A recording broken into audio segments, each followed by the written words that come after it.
12.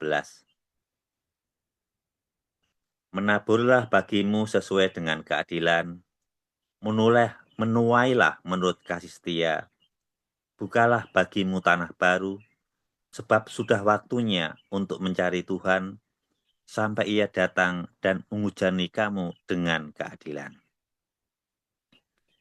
Hal yang perlu dilakukan ibarat monyet-monyet.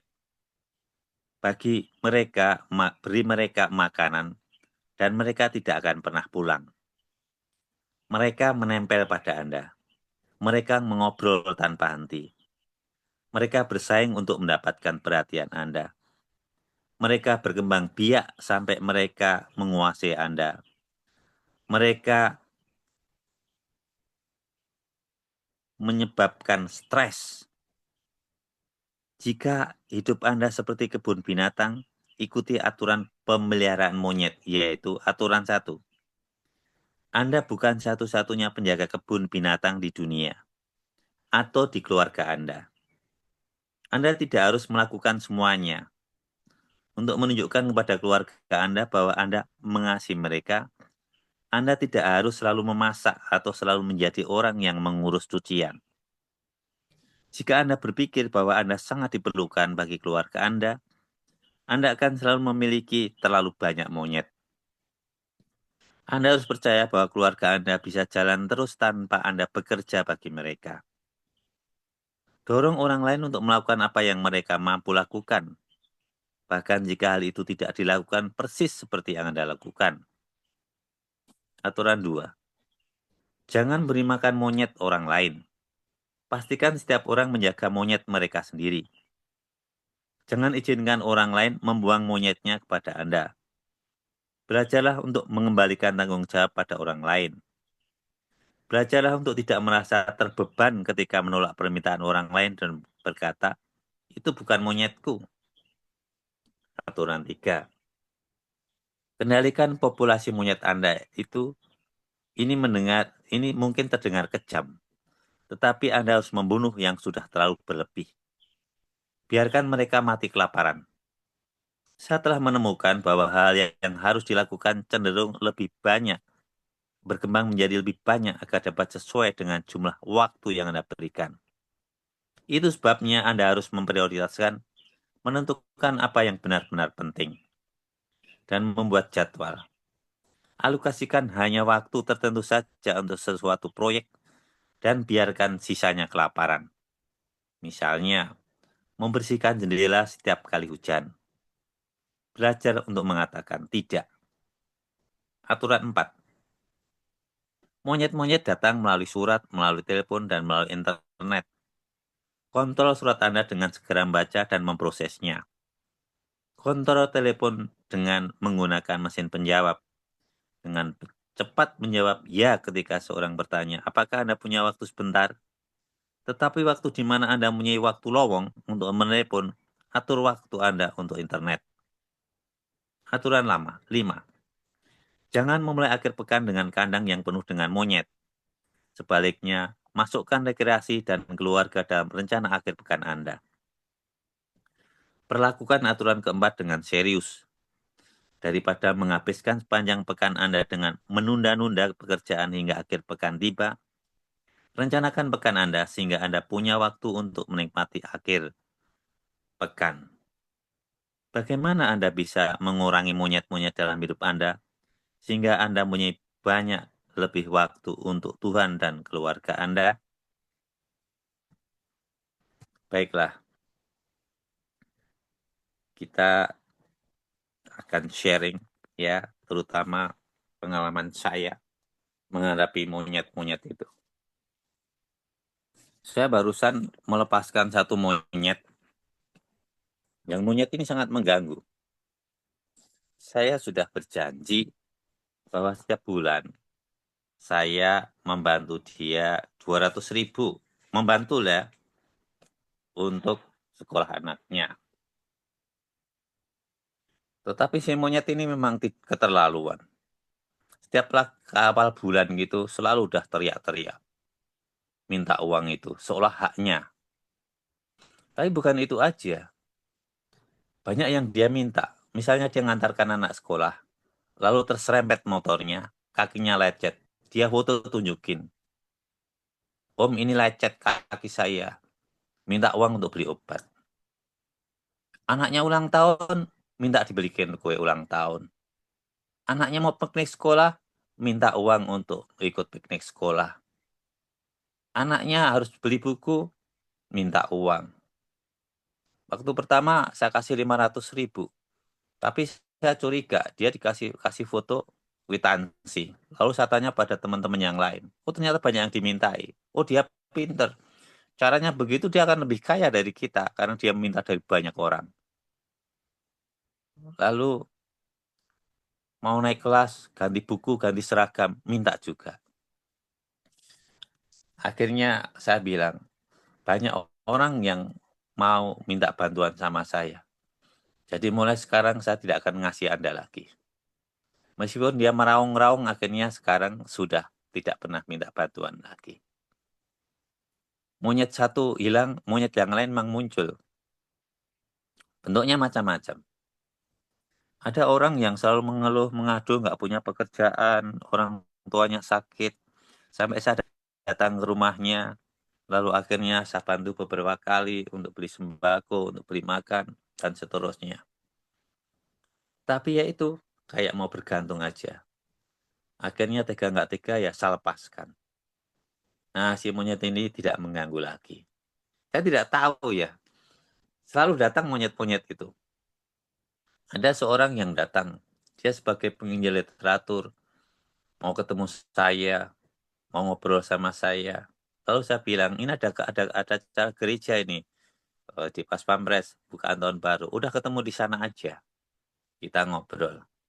Tapi ya aneh, maksud saya ketemu di situ, kalau sekedar kita ibadah, kita makan, minum, mungkin sekedar uang saku atau uang jalan tunai angkot atau transport, mungkin saya kasih. Tapi si monyet ini aneh. Apakah ada penginapan untuk saya? Loh, Bapak rumahnya di mana? Di luar Jakarta? Atau mungkin di luar kota atau di Jabodetabek aja? Kan kalau acara buka tahun itu kalau kita ya mulai jam 4, jam 6 selesai, paling jam 7 masih ada angkot, masih ada Transjakarta, masih ada itu naik Gojek atau Grab bisa. Lalu saya bilang kalau merepotkan nggak usah datang saja. Memang kayaknya nggak datang, tapi suatu hari Sabat kemarin kayaknya dia datang. Tapi terus terang saya nggak mau menanggapi, nggak mau nanya, nggak mau ngomong sama dia. Karena saya nggak mau, menurut kebiasaan, monyet ini akan ganggu gitu. Nah ini sekarang ini sedang ada dalam tanda petik ya, monyet-monyet. Teman-teman tuli, saya tahu keterbatasan mereka, kesusahan mereka mencari uang gitu. Satu lagi kuliah untuk menyelesaikan kuliahnya. Di Bandung jadi butuh banyak uang. Satu tinggal di Bekasi. Kalau kontrakannya habis, minta dibayarin uang kontrakan 750.000. Kadang lain kali cerita, mamanya atau neneknya mau minum susu, tak punya sembako. Ya udah istri ngasih 500. Lalu lain kali, tapi saya perhatikan berapa lama ini ya kurunnya. Oh, ini kurun 3-4 bulan. Tapi ada yang kurun setiap bulan. Ya, ada saja permintaan. Sampai kemarin atau semalam istri saya jengkel. Ini pada minta terus kita biarin aja ya. Saya bilang ya udah kita biarin aja. Ya kita coba sejauh mana. Karena saya sering memperhatikan memang orang-orang kadang-kadang udah dikasih hati tapi nagih amplak ya. Itu. Bahkan kami punya ya usaha ya, punya travel, lalu punya trading. Ya punya anak-anak buah atau punya orang-orang yang mau bekerja dengan kami gitu. Tapi ya itu dia. Bahkan sampai yang puncaknya itu dia meminjam untuk membeli barang itu senilai 250 juta loh. Tetapi ya itu setiap kali ditagih mengelak terus. Lalu mau naruh mobilnya di rumah satu atau dua mobilnya, saya bilang nggak mau. Memang kita dapat mobil itu enak. Berat. Nanti untuk apa ya, servis, bersihin. Belum nanti kalau orang-orang lihat, mau minjem, saudara, keponakan, atau kenalan. Nggak dikasih pinjem, nanti dikira pelit, dikasih pinjem, uang ini barang orang. Sering ya, sudah bersih, bensin penuh, kalau orang dikasih pinjem, udah pulang kotor, bensin kosong, kadang rusak lagi. Tapi ya alasannya, tadi berangkat udah rusak. Masuk pintu nggak bisa dibuka. Kan repot juga, yang satu dibuka, yang satu nggak bisa dibuka. Nah, ini yang saya alami. Mungkin Bapak, Ibu, dan saudara sekalian mengalami monyet-monyet yang lain seperti itu. Atau bahkan saudara. Ya, ada saudara yang memang tidak bekerja sih. Tapi justru adanya sering menuntut, menyalahkan. Apalagi, kamu tuh anak paling gede. Kenapa aku nggak tanggung jawab? Padahal kurang apa ya? Saya membantu ada kakak tiri beli rumah. Tapi karena dia nggak punya anak meninggal, rumah itu akhirnya saya jual dan uangnya seluruhnya saya kasih untuk membangun rumah yang di Jawa, di Klaten. Tapi adik yang sekarang nunggu di sana itu malah curiga. Kamu ngambil uang itu ya? Waduh, saya bingung saya jawabnya. Saya diem aja kok. Diem aja, udah biar Tuhan yang tahu. Gimana saya mondar mandil untuk menjual rumah itu, bensin, tol, parkir, makan, saya nggak ambil sepeser pun. Utuh saya kasih semuanya. Nah, sekarang istilahnya kalau orang Jawa itu ada bapak digicing atau 1.000 hari mau dibuat. Minta uang, minta bantuan. Ini kami perlu 10,5 juta untuk membuat kuburan ayah di desa. Ya kemarin kami kirim 2 juta. Biar yang lainnya juga ikut. Karena kami sebetulnya dari 7, 8 bersaudara masih ada 5. Ya kalau berlima dibagikan harusnya 2 juta, 2 juta gitu ya. Biar yang lain juga ikut kontribusi. Nah, nanti minta tanggal 9 Februari pulang. Ya, mungkin akan saya gunakan pulang untuk bertemu dengan keluarga atau saudara-saudara saya. Karena kalau pulang sendiri itu malah repot. Semua ngarepin. Nah, banyak monyet-monyet dalam tempat yang ngarepin membawa sesuatu. Orang itu saling melihat, istilah bahasa Jawa itu uang sinawang, saling memandang. Seolah kita itu lebih kita punya. Wah, punya travel, punya trading. Wah, menulis bukunya banyak. Wah, itu banyak uangnya. Padahal buku itu banyak yang saya kasih-kasih. Modal buat buku itu 70-80 juta. Sampai buku yang kelima ini. Ya, mungkin dulu buku 1, 2, 3 masih bisa balik modal karena waktu itu belum COVID ya. Setelah COVID ini susah, apalagi banyak digital ini. Inilah pengalaman-pengalaman yang selalu datang monyet-monyet. Sejak dulu di kantor juga gitu. Saya dulu menjadi manajer, menjadi pimpinan kan setiap kali ada apa ya istilahnya sesuatu fasilitas khusus misalnya selalu dapat kaos, dapat buku atau apa kegiatan-kegiatan. Dan saya selalu memberikan pada pesuruh-pesuruh atau mungkin ya office boy itu. Maksud saya gantian, tapi ada satu monyet dalam tanda petik.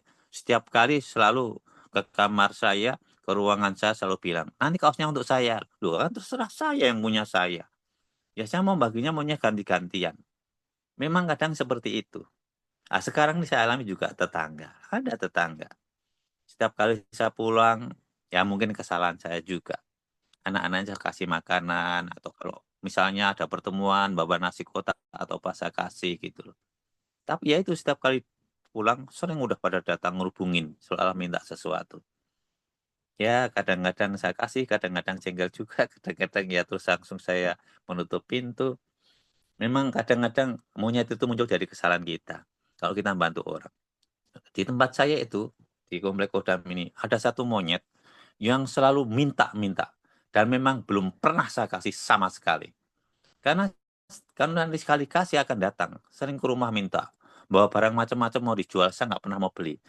Karena saya curiga itu barang curian ya. Anjing, wah ini 5.000, 10.000. Dari mana anjing 5.000, 10.000? Ini kursi 5.000, 10.000. Dari mana?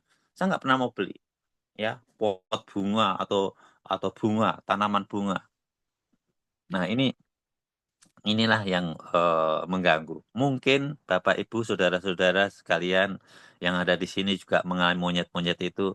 Tapi bagaimana saya kira Bapak Ibu dengan petunjuk Tuhan bisa ya eh, misalnya firman Tuhan dalam Mazmur 1 ayat 1 sampai 3 atau 5 itu ya. Orang baik akan berkumpul dengan orang baik ya. Burung akan berkumpul dengan bulu yang sama. Kalau kita terbiasa baik, pasti kita akan tahu ini orang baik atau tidak gitu. Tapi memang kita tidak menutup mata, kita harus selalu membantu orang-orang yang membutuhkan bantuan pertolongan. Konkretnya, kalau di Matius 25 itu kita harus membantu orang yang sakit, orang yang di penjara. Nah, sekarang kami itu melayani di Lapas Salemba, Lapas Pondok Bambu, dan Rutan Pondok Bambu. Karena setiap kali datang harus membawa uang 1,2 juta untuk memberi makan mereka. Sekitar ada 70, 80, 60, ya.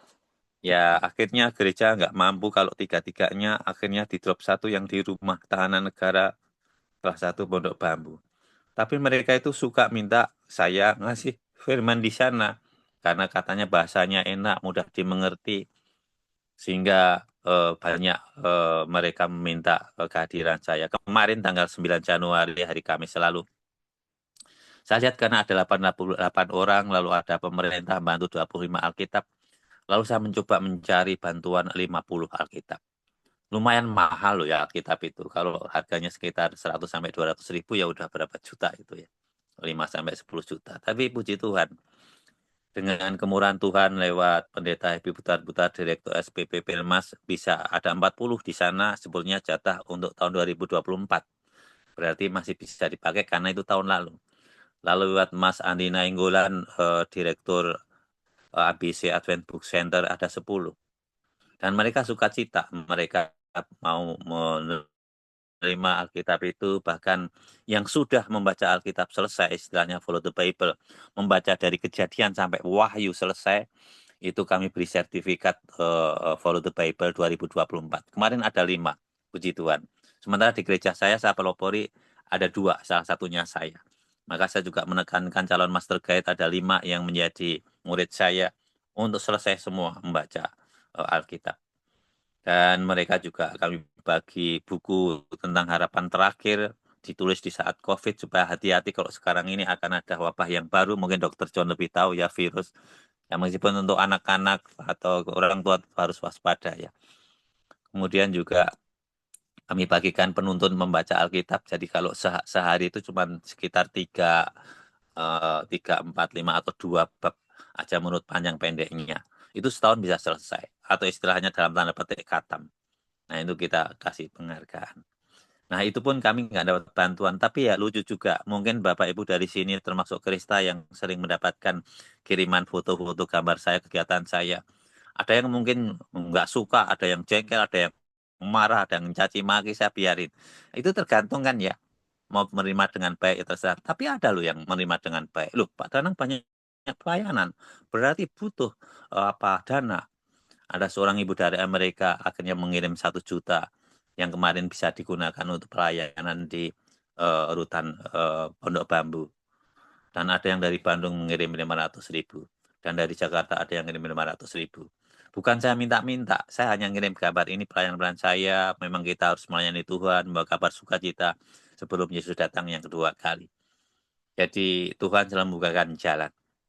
Dan kita memang kalau dengan Tuhan kita seperti doa-doa yang disampaikan kita atau kita semua tadi dengan sungguh didoakan, Tuhan akan mengabulkan seturut kehendak Tuhan dan tepat pada waktunya. Biarlah renungan ini ya sedikit panjang lebar ini mengingatkan kita bahwa kita mesti mengatasi monyet-monyet yang mengganggu kita menolong sebisanya dan semampu, dan perlu ada juga pelajaran bagi mereka. Dan biarlah kita juga bisa mempunyai waktu untuk keluarga kita sehingga seimbang. Karena dari pengalaman saya, itu saya lihat dimanapun, itu kalau ada bapak, ibu, atau yang sukses, anaknya berantakan, anaknya kacau, anaknya nggak benar. Bahkan maaf ya, kadang dikerjain orang, dibully, sampai diperkosa, akhirnya harus dia pindah ke agama yang lain karena terpaksa. Nah, ini memang sayang. Tapi bagi kita semua yang ada di Autis Ministry, yang selalu berdasar firman Tuhan, kita akan dilindungi dan dijaga Tuhan. Karena Tuhan menjaga umatnya dan memberikan jalan keluar yang terbaik baginya asal kita berserah. Dan seperti pokok anggur Tuhan itu, asal kita ranting menempel, maka Tuhan akan selalu memberikan petunjuknya. Seperti firman Tuhan dalam Mazmur 119 ayat 105. Firman-Mu adalah pelita bagi aku dan terang bagi jalanku. Biarlah firman dan Alkitab serta jalan-jalan Tuhan menjadi pedoman kita, sehingga kita bisa menghindarkan dari monyet-monyet yang mengganggu, dan tetap bisa juga mengingat saudara kita, terlebih saudara seiman yang ada di Outreach Ministry. Terima kasih, semangat pagi, Tuhan memberkati. Amin. Amin. Terima kasih Pak Danang untuk Amin. pagi ini. Amin, Pak Danang. Banyak Pak Danang yang begitu. Iya, Ibu. Benar, Amin. banyak sekali. Iya Banyak. ya. Baiklah, kita akan tutup ibadah doa subuh kita. Mungkin untuk doa tutup boleh saya minta kesediaan Tante Selvi Mawundu. Boleh Tante? Baik. Mari kita satu dalam doa. Terima kasih Bapak yang baik. Untuk pagi hari ini kami menerima firman yang asalnya daripada-Mu Tuhan. Biarlah monyet-monyet yang selalu mengganggu kita, Kau juga bisa memberikan kepada mereka firman yang asalnya daripada-Mu Tuhan. Kiranya firman yang terpancar dalam kehidupan kami sehari-hari memberikan mereka kekuatan dan penghiburan agar supaya firman-Mu bisa terpancar bagi monyet-monyet yang tidak kami sukai ini. Tuhan, terima kasih untuk firman yang telah dibawakan Pak Danang. Berkati keluarganya, berkati usahanya, berkati semua apa yang dikerjakan Pak Danang. Terima kasih Tuhan, kami bersyukur untuk semua kebaikan. Terima kasih untuk pertemuan kami pada pagi hari ini. Kiranya membawa berkat bagi kami masing-masing. Untuk itu Tuhan, semuanya kami serahkan segala pergumulan kehidupan kami ke dalam tangan-Mu yang penuh pengasih dan penyayang. Ke dalam tangan kasih-Mu kami serahkan, jadilah kehendak-Mu di bumi seperti di dalam surga. Haleluya. Amin. Amin.